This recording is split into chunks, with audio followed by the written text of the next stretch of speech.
right, Mr. Pierre Legault, thank you very much for doing this. I appreciate it. I gotta say, I was doing some research, just to prepare a little bit, and I realized that I was part of a very select group of people that had the privilege of not only knowing you, but also working together.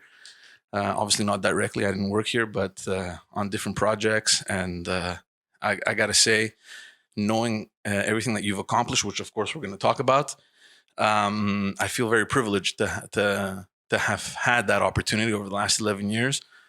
Of course, your headquarters being in the riding that we used to represent, it almost made it impossible during those 11 years for our paths not to cross. Especially that we're like what, 5 minutes Yeah. walking? Or Yeah, just across the street almost. Yeah. So I really feel privileged to have that, and we're going to go through the stuff that you've accomplished, and it's some amazing things that you've contributed to our society, and Thank you. again, I'm very thankful for it. Mm. Um, you know, I'm looking back at everything that you've accomplished, and it seems to me that being involved socially and helping the more marginalized people in our society has been something that you start at a very early age. It was, the way I guess I can explain it is that it starts like as a teenager, like anybody, you try to find what you're going to do in life. What is it that fulfills me? And as I had a very happy childhood, but not so happy as a teenager. Mhm. My dad had been in the army, was very, wanted me to be a leader, and he was trying to toughen me up. And it was the flower power days, so we were like, he was on an agenda, I was on another one, so we clashed. Mhm. And eventually I didn't know exactly what I wanted to do. I was not doing too bad in school, but I took off to see the world. I went to travel, at the day of my 20-year-old birthday. I took a flight to Lisbon, went to the Azores and then to Lisbon, wanting to see the world. And within a few weeks, by luck, by chance, I ended up at L'Arche of Jean Vanier, the son of the Governor General, from the 60s. Mhm. And he was working with emotionally, not emotionally, but personnes handicapées, Mhm. Yeah, physically handicapped, physically, yeah. mentally handicapped adults. And I spent a few months there, and there were youth from all over the world working in that village in Trelibreuil, north of Paris. And that's where I realized that even though I didn't know what I wanted to do in life, working with people in need and helping them, I like that. And I said, that's where I discovered, okay, I'm not sure that's what I want to do exactly, but relation d'aide, helping people, doing that make me feel good about myself, make me feel like I was contributing to society. So, and there's a few things that happened after that, but the short answer is that's where it happened. And I decided, okay, I'm going to do something to better the life of other people. That was a general direction. That's when I figured out that's what I wanted So to do. that was the spark. That was the spark. And I was 20 years old, so 1974. And then I met a Franciscan monk who was working in a village in southern India. And he said, why don't you come and see me there? But that's another story. Yeah, But yeah. I went traveling to India following that. And when I came back to do my schooling, I decided, well, this is what I want to do. So I got a first degree working with emotionally disturbed kids, delinquents, and that eventually led me to the food bank, Moisson Montreal, and then to Renaissance and helping people to find a job. It's incredible. What's incredible is that, first of all, not too many people have that opportunity to travel the world, right? And to Yeah. get to know the different cultures, to get to meet the different people, to get to experience situations that perhaps here we're unaware of, right? And then to come back here and to make that kind of difference, for me, is honorable. And you mentioned the Moisson Montreal. That's the first major organization that you created. I don't think there's one Montreal. I don't think there's any person in Quebec that hasn't heard of Moisson Montreal. And again, I was looking at this and I thought, geez, in the early 80s, how did it take so long for us to, quote unquote, institutionalize the food bank service? Because of course it existed before. I mean, you had churches that would offer food, clothing, different local community organizations. I'm sure there was something before to help these people, but it was never as an organized structure. And it struck me. I was curious to see, how come it took us that long to create this sort of organization? Yeah. Well, it's a bit mind-boggling, and actually, it's not far from here in the basement of a church where we started. And I remember the first. I'll tell you the story just right after how it happened for me, why I got involved into that. But at first, when we went to see at Marché Jean Talon, and we went to see General Foods, Kraft, and we were saying, there's good food that is being wasted, Hmm. and there's people that are hungry, and it doesn't make sense that in this society, day and age, that good food is being thrown away while there's hungry people in Montreal. And people would say, well, if you want the food, buy it, man. Just Yeah. like, and that was often the reaction until we changed the paradigm, if I can say that. And suddenly it became really like not well seen by the population that you would throw food. And today, people say, obviously, you don't want to throw Yeah. good food when there's hungry people. But back then it was kind of a standard thing. Yeah. So how it happened for me is I was working with emotionally disturbed little girls, 6 to 12-year-old, little girl that had lived very difficult times in their family. They had lived all kinds of abuse, and they were so traumatized that they could not function in school. Mhm. They would have crisis and all kinds of stuff. So the court would place them in this setting, and I was trained as a psychoeducateur to help them just get their emotion back together and to be able to function back into society. And there was one of the little girl, Lynn, 9-year-old, short with straight hair, little bang there, and she would have, like this. She was tough. She wasn't really tough. She had a very soft heart, but she was pretending to be tough, which we went along. And one night when I was alone as an educator, welcoming the little girls and trying to put them to sleep, Sunday night, they had spent the weekend with their parents. Lynn came in, and I was in the dormitory, which was in the basement, and I could hear her come in, and she was yelling. She was unhappy, and I was afraid. I was alone with 12 little girls, and I didn't want to have going in altered direction. So I went to see her and said, "You wait for me. Stay in the living room. I'll come and talk to you." She wasn't happy. She went there. She was crying. There was some rage there. So I put rapidly the other girls to bed, and I went to see her, and what is going on? And then she started, and she would rage often, but rarely cry. Mhm. You rarely could see tears. But this time I was seeing tears. I was saying, what's going on? And then she started sobbing, saying, I didn't eat this weekend. It was the end of the month, and my mom didn't have enough food.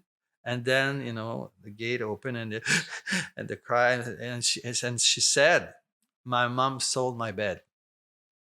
I said, "What?" Well, and Lynn had been all her life. Her mom had placed her into foster home, and then when the mother saw that Lynn was getting, close to the foster family, she would be Pull her jealous out. and pull her back because herself, the mom was emotionally Hmm. unstable. So and she said, "Well, we need the money, and anyway, you have a place at the center to go, so you'll sleep on the sofa in the living room." And then she was crying, crying. So of course, Lynn's big question in life is, "Does my mom love me? Do I have a home?" And then her mother again, it was a stab to her heart. So I was very distraught by that. I was able to calm her, she went to sleep. And then I said, "Oh, what is this place? What is this place in Montreal?" And we're in the early 80s where there was so much wealth, Hmm. so much wasted food. And you had the farmers going on the news saying, yeah, throwing milk in the river. I don't know if you remember that, trying to keep the price of the quota and wasted food left and right. And we have children that are hungry. It didn't make sense to me. And I didn't know what to do then, but it stayed with me. And then I saw a few weeks later a show from CTV about an organization in New York called City Harvest, who had the bright idea of having a little truck on the road, and maybe had a couple of trucks by then, going to a restaurant, to institutions, getting the food that is still good, surplus food, and moving it directly to agencies feeding people like Lynn or the Hmm. families and stuff. So I said, we need that in Montreal. So I spoke to a few friends who had seen the show. We went down to New York. At that point, I thought I would do that as a volunteer because I Hmm. had my job at the Yeah. center. And we got some training, a day training, and we came back with the idea of doing it in Montreal. So we got incorporated and applied for a federal grant to start that because you had some agencies, but you had no agencies as a hub to collect large amount of food from the general food, the craft, the bakeries to be able to To redistribute. distribute. So Yeah. people think food banks is like some agency giving to people. For us, is not a food bank; it's a pantry, something like. Food bank is like the entity that people will accept to give to because they redistribute to agency. So that's the idea that we had. So we started that in a basement not far from here. As a volunteer, we got a few students during a summer, but then it was going to end at the end of the summer. So there was a question: if nobody goes full time to do it, it's going to collapse. Hmm. But something happened is that the people from CTV Toronto who had done the show in New In New York York. phoned back New York the next year, and they said, "Hey, how is it doing? Your product? We'd like to have an update. Once next it's W5. That was Yeah. the show Yeah. on the Sunday night." And they said, "Well, you don't know that in Canada there's a project because of your show, and it's in Montreal." So they phoned me and they said, "We want to do a show on you. We want to talk about the project that came about to help people because of our show." So I said, "Yeah, I had no experience of doing public speaking or going on the radio and the TV. So I was a little scared saying, is that going to go?" But I said, okay, why not? And so they said they would come in August at the end of the project. So they came, they filmed, and they aired the project in early October. And it just, I don't know why, but everybody saw that show. Hmm. And we were the next morning. I ended up on all the radio station, French and English, and we had article in paper. And we, knowing that it was coming, we sent grant requests to the foundation. We got in trouble because we didn't have any permits, but we didn't know about permits. But ignorance is bliss, Yeah. as they say. And from that, we got the money to start Moisson Montreal, and it got going. It's incredible. See, you were saying the story of the little girl, and one would think that you're talking about the 50s or the 60s, like post-war era. Yeah, This is the late 70s, early 80s. I yeah. mean, what was the portrait of Montreal back then? Well, I think it's question of consciousness. Like there was, and today, it's not that different. It's just like people live in their own surrounding. They have an awareness of consciousness of what's near to them. If they're well-to-do, they're in that world, and people don't cross world. Hmm. We talk about the two solitudes, friend in English, but there's a lot more solitude. Yeah. And and of course, if somebody sees a child that's hungry in front of them, they will do some. Most people will do something. But these reality exists, but they're hidden. And it's when you get confronted, and sometimes it's a structural evil, if I can use evil in that sense, that you have really people in pain, struggling, and because the way things are structured, and unless you start shaking those structures, making people aware and push things from something else, things will not change. And a lot of our world is living this people in pain, suffering because we have done the way we're doing things forever, and we're not changing the way we're doing things. So it just so happened that I was touched personally because where I was, and there were other people to help me to make this happen. So it took a direction, and I never, and I felt I was called to do that kind of Hmm. work, and I stayed into that line. But somebody else might have lived the same thing if they're and do the same thing if they would have been in the same Hmm. condition. But you need to shake the structure to make things happen at one point. You know what's amazing? I was looking at some statistics a couple of days ago, just in preparation for this, and you're looking at the food bank service, and that is offered, and I saw that over 35%, so like over one third of the people using this service are under the age of 18, and they just represent what 20% of the population. And this is today's statistics, so I don't even want to imagine what it was back in the day.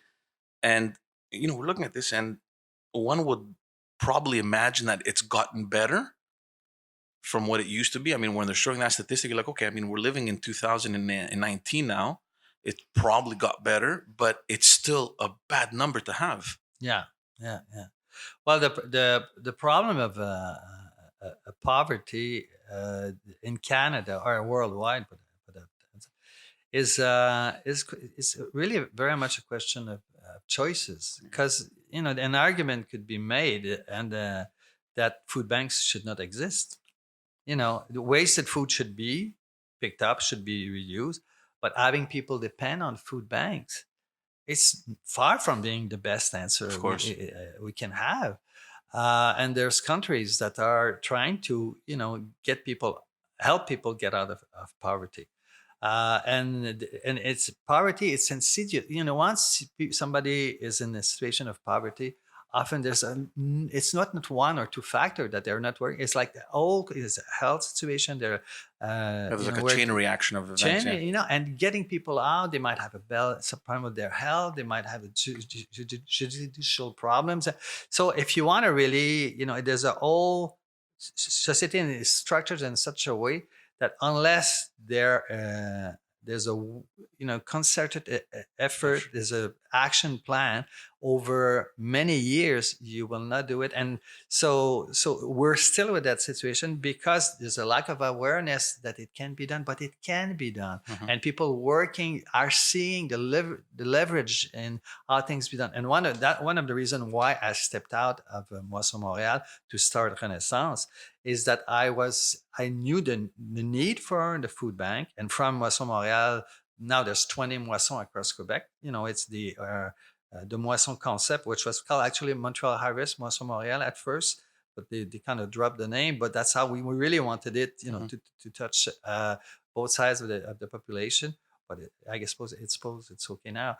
But that it was there, and I said, okay, it's needed. We need to get that food passed. We don't want any hungry people, but that's not the solution. Let's help the people who can get into work and get into work. That's where we started Renaissance, and that's a kind of a continuity. Yeah. And now what we're trying to do is we're trying to put together a program that will help people that are further away want to work, but not ready to start 5 days or 4 days, maybe 1 day a week. Like on a part-time basis. Yeah, on a part-time basis, so that you can, it's like a muscle. If you haven't worked for years, you got to train it. Yeah, you feel you're not able. You have such anxiety is there. Self-esteem is very low. You need to work in order to realize that you can work. So our old program is divided now, but we want to have a second program for the people even further from that. Nice. So that's one way of getting with people, having their own job, being able to a hand up rather than a handout is a way of saying it. Was there ever, aside from all the good that is being done, and aside from the exceptional service that you're providing toward the needy and the in general the society, was there ever this sentiment of creating? Well, you don't create this in order to make a public statement, but did you ever feel that through this organization, through the effort that we're making, we're gonna make a statement. We're going to make a public statement, to sensitize society, the government, and all other actors and players to kind of, like you said, raise awareness. Was there ever that thing in the back of your minds that this is going to happen through this channel? Yeah. We have the different things that we do. Actually, we created an association across Canada and across Quebec, a federation across Canada, to make people aware, because this wasn't at one point we wanted to close, say like a sunset clause that in 2 years we'll close the food bank. I think somebody in Halifax did it, but they reopened, of course, after, and saying that, but it's like it's needed because, like this Lynns story, you don't want people to go hungry, so you want to have the good food going to people. But it's not the right solution, because the right solution would be to make sure that people that are in poverty get, the proper support to eventually be able to contribute what they can contribute, and that they don't have to rely on people's charity. Because let's face it, food banks sometimes have good food, but sometimes you get, a truckload of cookies, Mhm. Oreos. Yeah. I like Oreos, but protein wise, and thank God now they have because of Danny, the director of Moisson Montreal, the past director, they were able to get the meat, Yeah. that was good meat that, on Saturday night, gets given to the food bank, which there's more proteins now, but before there wasn't very little protein. So it's not the best solution, and it's okay now. But and so to go back to your question, yes, we did meet together. We spoke with. There's articles that were going out saying it's good, it needs to be done, but we need to have a deeper answer to the problematic, which is basically trying to have a real plan to get people out of poverty. Mhm. And that's where Renaissance comes in. So for the people that are listening that don't know Renaissance, which for me would be surprising, but let's say there's people what is Renaissance? Renaissance is, I would say, the next step. As I said, after the food bank, we created an organization that would help people that both have the willingness to go back to work, but whose anxiety is very high, self-esteem very low. So they want to work, but they don't feel able to. So if somebody comes here and they worked last week and they lost their job, we're saying, hey, you don't need what we have to offer. Mhm. So go, directs them to an organization, a club de recherche d'emploi, where they're going to Mhm. help him or her find a job. Somebody comes in and they really have a problem, addiction of some sort. We tell them, take care of your addiction. When the next step is going to be to prepare yourself for a job, come and see us. We'll refer them to an agency. So we're there for the people that needs, on a period of 6 months, can, by working, rebuild their self-esteem, be ready to go for an interview for a job.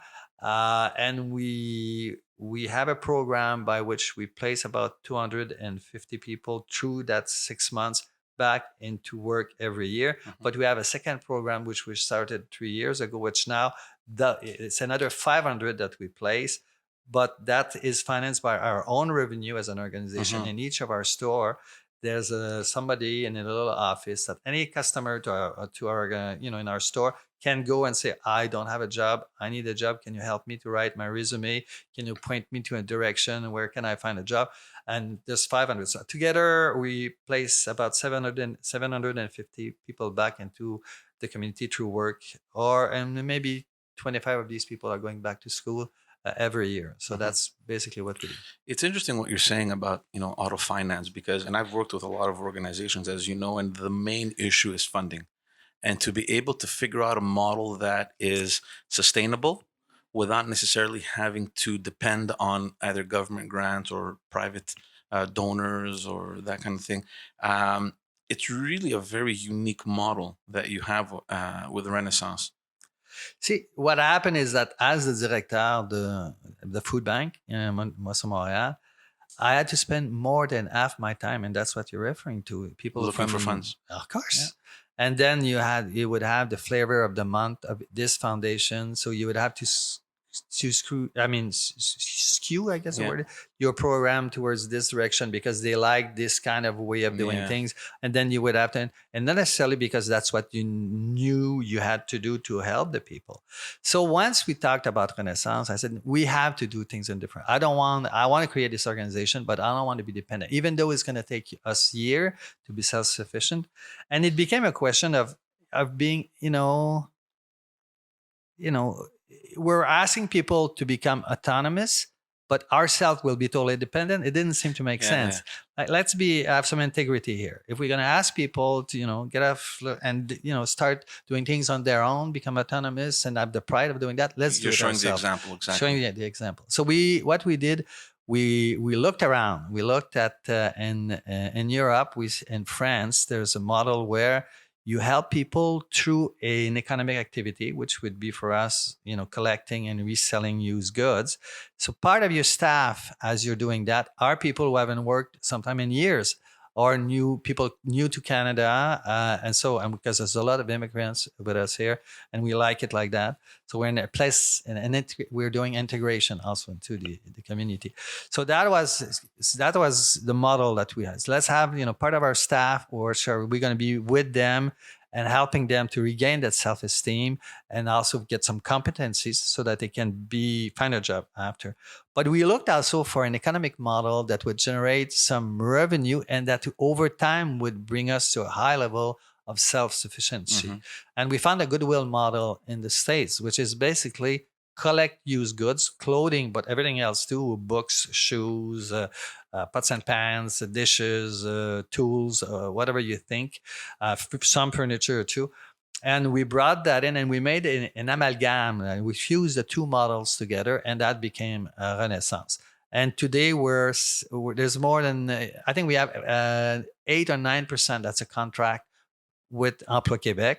The rest is just money coming through our stores and all that. And we reinvest in the program in our store to help people from the community find a job.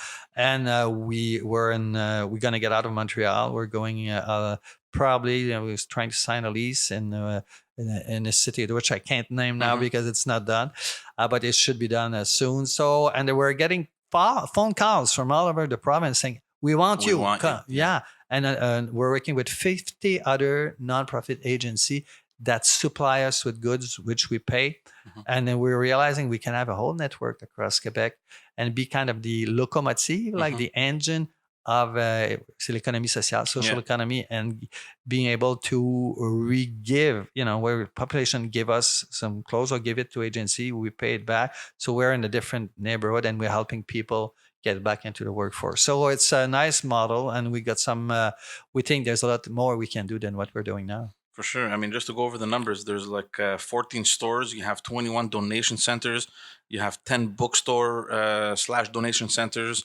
You have a boutique, specialized boutique donation centers, a liquidation center, distribution centers, a mobile donation center, like a truck that goes around. I mean, everything has been thought of. You have over 600 employees. Actually, it's more like 750. Oh, you went real. So the numbers I have are a bit outdated. Over 82% of a placement rate, and since the creation, you've helped place over 4,000 people in the workforce. It's quite outstanding when you think of how everything rolls and how this program works. Tell me a little bit about, because you mentioned the immigration issue, and I know that you work a lot with immigrants. In addition to helping people reintegrate society, reintegrate the workforce, and help them get back on track, you also work very closely with immigrants, help them get a little sense of direction into this society, and help them get on their way. And I don't want to politicize this whole thing, but it is something that pretty much affects you directly. The fact that there's a government that wants to reduce the immigration levels at a time where we're at a labor shortage in Quebec. I mean, how do you see this? Well, I had the chance of, traveling quite a bit. Lived in Europe, lived in India when I was younger. Renaissance here, I think there's 60 or 70 different nationalities in our staff. My HR director is from Morocco. So we got people from all over within the organization. For us, it's a big plus. And that's the world, not even of tomorrow, it's the world of today, and more people will know about the differences, less of a problem we will have. So to me, economically speaking, to answer your question, I think we need the immigrants. I mean, if you read any kind of study, because of the population aging, and we're experienced, there was a big shift about a year and a half ago in terms of the problem to get employees. So, baby boomers are starting to retire and it's going fast. And they're saying for the next 10 years, it's going to be you can see, I think it's 4% maybe Montreal is 5% of unemployment, and so it's, we were in Sherbrooke yesterday and it's 3.8. So there's profound need for people for the economy to work. So I don't understand why we would have less people. There's a need for me. Immigrants are not the other. They're part of, I'm after traveling at 20 years old, I became kind of citizen of the world. I'm not threatened by me. I can understand though that some people who have very little contact, who are in the regions where there's no immigrants, for them it's the other. We have to protect ourselves from the other. But that's, to me, it's a question of education and also, opening oneself. And hopefully in time it will happen. Yeah, we were talking about this before we went live, how different the worlds are between Montreal and, the bigger cities, Laval, maybe Yeah. Quebec City, Sherbrooke, and the rest of Quebec. It's incredible. Yeah, and it's not necessarily mauvaise volonté, Yeah. like ill will. I'm just thinking of my mom, who's 85, who grew up. It was all homogene, Mhm. right?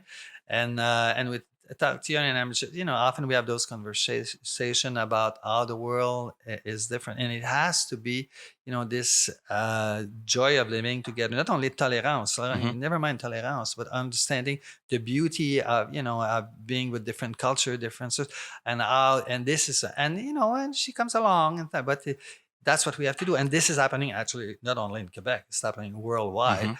And there's a back and forth. Sometimes there's advance, 2 3 step up, but 1 step back. And that's, I think this is what's happening now. Yeah. So you just want to make sure that it's not 5 step back. Yeah, yeah. Just that's the concern. It's definitely a work in progress. I'm by nature a very optimistic person. I think just like anything, there's ups and downs and there's waves. I think people, especially in Canada and Montreal, and I understand Quebec is large. I get it, but it's almost unthinkable to realize that people are either intolerant, like you said, or don't understand. There's a huge aspect of education that has to be done, Right. and For sure. I think what you're doing is directly involved, smack in the middle of everything. The work that you're providing. I just want to ask you, out of curiosity, is there any plans of integrating the food basket or food distribution through the Renaissance Network as well? Actually, we tried not to do that because the mission of Moisson Montreal was helping people through giving food. But then our mission now is really get people into work. And we had trouble at first because people, and our self-financing, our revenue comes from our stores. So if we start mixing the two, people come here and they think it's a Saint Vincent Paul, or Hmm. where actually our mission is really get people into work. Yeah. And the stores are a way of financing this. We think the best way of helping people is giving them a job. Oh, for sure. And then people start having their own dream, and the old family benefit because there's money coming in, and even behavior that were not so positive start changing because you got to get to bed at that night if you want to wake up in the morning. You start having friends too. You start having plans. So work is a fantastic way of getting people to take hold of their lives, and you start having a future, and things get stabilized by themselves. Do you ever keep contact with your former quote unquote graduates, if you want? Do you Oh follow up yeah, on them? they come here all the time. They pass by, or I have many of them that just when they change job, they give me as a reference, Yeah. which is because after a few thousand, I'm glad I'm not the only one anymore. Because people, there's Denis Lafleur. When he changes, he does some telemarketing and stuff. I get Zineb tells me, "Oh well, Denis is changing job. You're gonna get a phone call from the HR of this place and so on." And that's fine.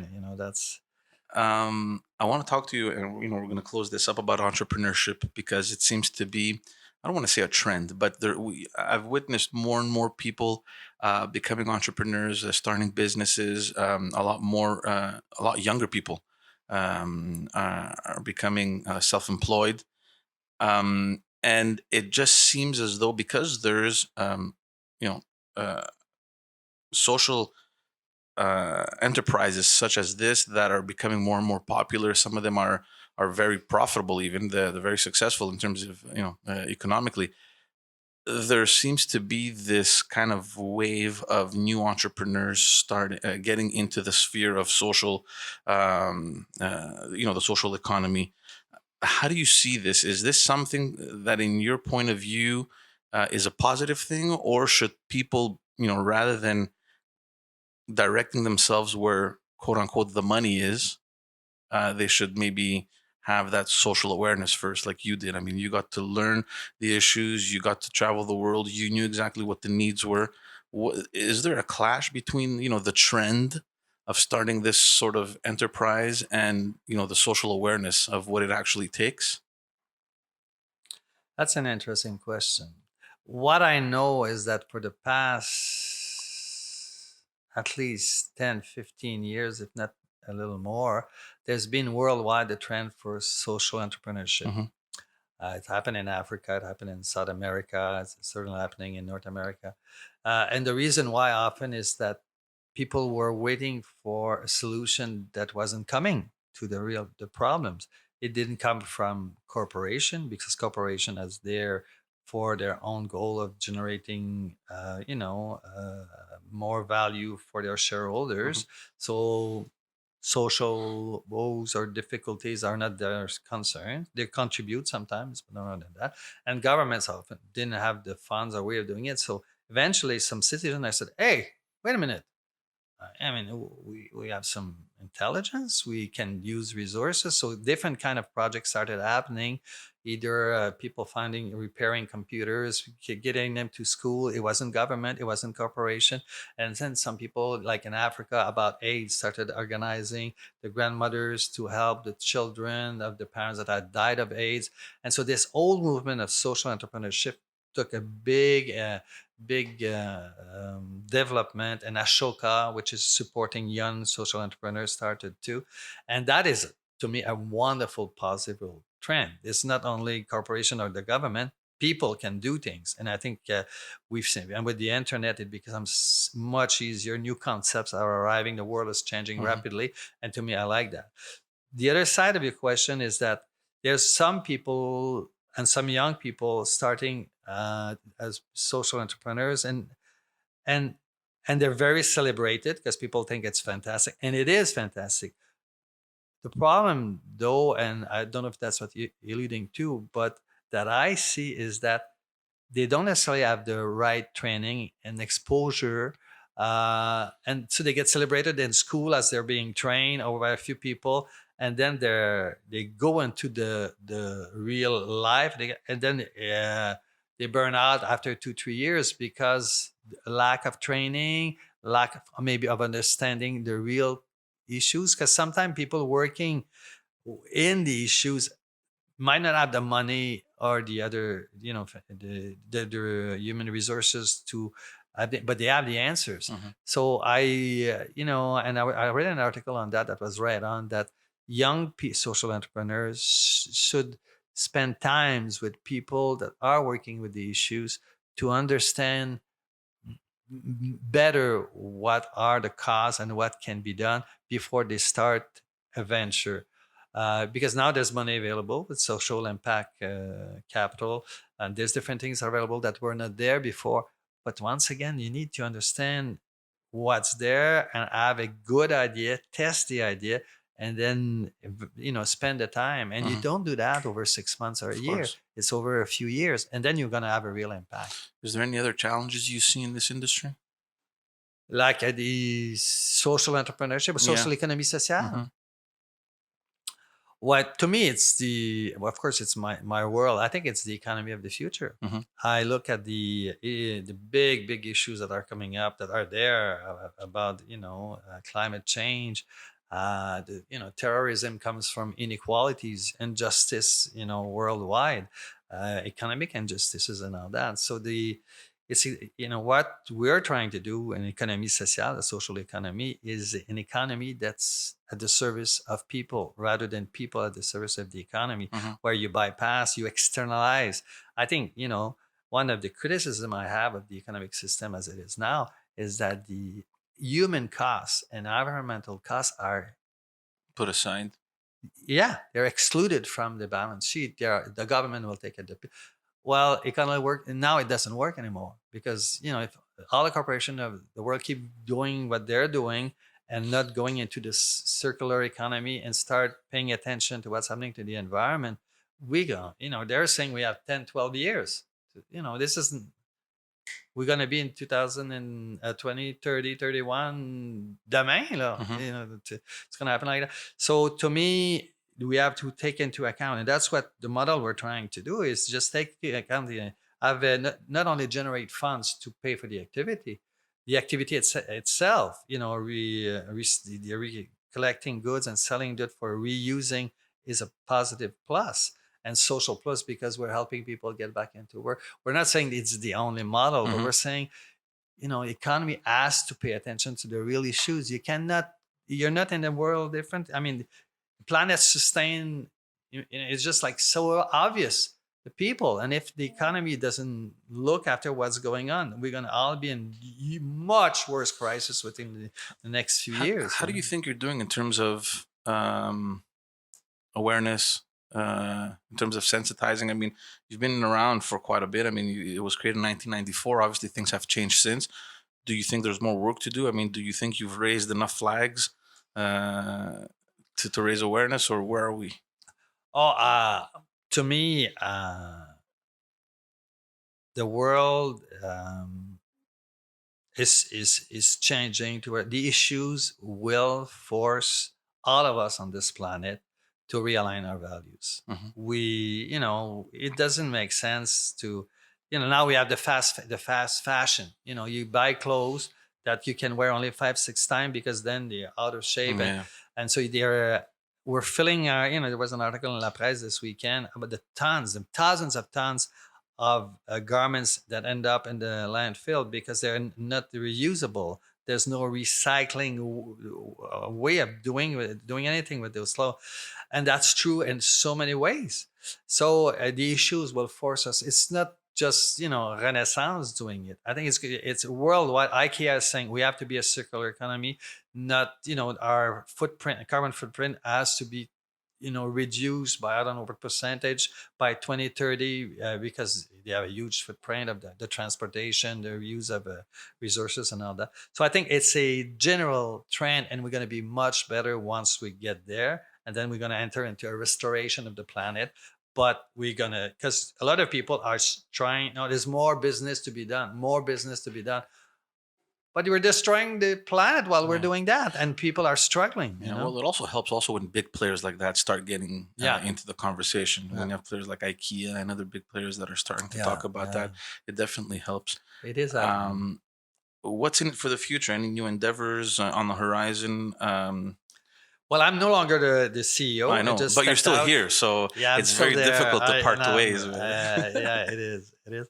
But we want to get out of Montreal. Actually, we've been asked to support other organization and outside of Montreal, different, Quebec City, Sherbrooke, Gatineau, Trois-Rivières. So we're in conversation. We want to make sure we're also being supplied by other nonprofit. So the idea there is that once we get somewhere, everybody benefits rather than Renaissance taking things. So we're going to have services in those regions helping people get back into work. And the revenue we'll make there, a lot of it will stay locally by us buying, but also us also doing some program with people. We're very excited about that because and that's another segment, but what was happening in the past few years that most of the clothing, a lot of it anyway, was being taken the direction of the private sector, which to us, that wasn't the intention. Most of the citizens, when they give, they wanted it to be used for social purpose, and they want it also they don't want it to go to the landfill. So once if the most of what's being given by Quebecers ends up benefiting for profit, that's not even Canadian. I'm not going to name anybody. Well, it defeats the purpose. This is not a socialist environment, so let people do what they do, and we can compete. We've learned to compete, but at least let's make sure we gave people a choice where they can give their clothes, and that's where we're at. Well, you're definitely expanding your footprint on the Quebec territory, and again, I commend you for everything that you've done. Again, I've had the pleasure of working directly with you guys. You've helped us out as well during our open house where we used to collect non-perishable items, get into the share stores over here, usually around Christmas time. You had a huge part in that. And again, I'm very proud to say that I got to know you and to see what you're doing. And I wish you all the very best. You look in top shape, so it wouldn't surprise me if you stick around for You're many, too many kind. more years. Well, it was lovely. I'm glad you asked me to be part of this with you, and it was lots of fun. And I appreciate it. you always understood what we're doing, and we always felt your support. So thank you so much. I appreciate it very much. Thank you so much. Thank you.